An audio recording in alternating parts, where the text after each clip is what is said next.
তীখাবৰী জোনাক জেউতি যুৱ সংঘৰ সহযোগত প্ৰকৃতিপ্ৰেমী মঞ্চ অসমৰ গছপুলি ৰোপণ কাৰ্যসূচী।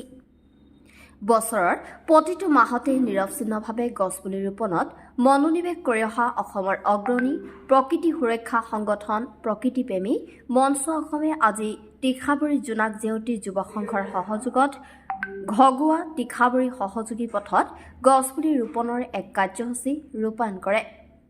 জোনাক জেউতি যুৱ সংঘৰ উপদেষ্টা দীনেশ্বৰ ডেকাই এটি কৃষ্ণচূড়াৰ পুলি ৰোপণেৰে শুভাৰম্ভ কৰা এই গছপুলি ৰোপণ কাৰ্যসূচীত বিশিষ্ট অতিথি হিচাপে CLFৰ সভানেত্ৰী মঞ্জুলা ডেকা, সমাজ সংগঠক দুলাল ডেকাকে ধৰি তীখাবৰী অঞ্চলৰ কেইবাগৰাকীও গণ্যমান্য ব্যক্তিয়ে অংশগ্ৰহণ কৰে। মঞ্চৰ কৰ্মকৰ্তাসকলে ৰোপণ কৰা গছপুলিসমূহত খৰাং বতৰতো পানীৰ নাটনি নহবলৈ প্ৰযুক্তিগতভাৱে গ্ৰহণ কৰা কাৰ্যপন্থাক অঞ্চলৰ সচেতন মহলে আদৰণি জনায়।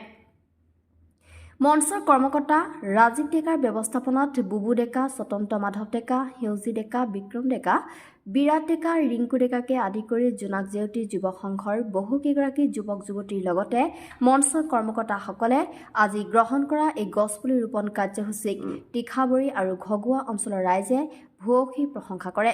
আজি আমাৰ প্ৰকৃতিপ্ৰেমী মঞ্চ অসমৰ উদ্যোগত তীখাবৰী গাঁও জোনাক জেউতি যুৱ সংঘ সহযোগত ঘগুৱা তীখাবৰী সংযোগী পথত গছপুলি ৰোপণৰ কাৰ্যসূচী হাতত লোৱা হয় আৰু এই কাৰ্যসূচী উদ্বোধন কৰে জোনাক জেউতি যুৱ সংঘৰ উপদেষ্টা দীনেশ ডেকাই। আমাক এই অনুষ্ঠানৰ বাবে আমন্ত্ৰণ কৰা আমাৰ প্ৰকৃতিপ্ৰেমী মঞ্চ অসমৰ সতীৰ্থ তথা ভাতৃ ৰাজীৱ ডেকালৈ আমি মঞ্চৰ তৰফৰ পৰা আন্তৰিক ধন্যবাদ জনাইছোঁ। এই কাৰ্যসূচীটো তেওঁলোকৰ গাঁৱত ৰখাৰ কাৰণে আশা কৰোঁ সমূহ গাঁওবাসীয়ে যাতে এই পুলিখিনি সংৰক্ষণ কৰি ডাঙৰ হোৱাত সহযোগ কৰে।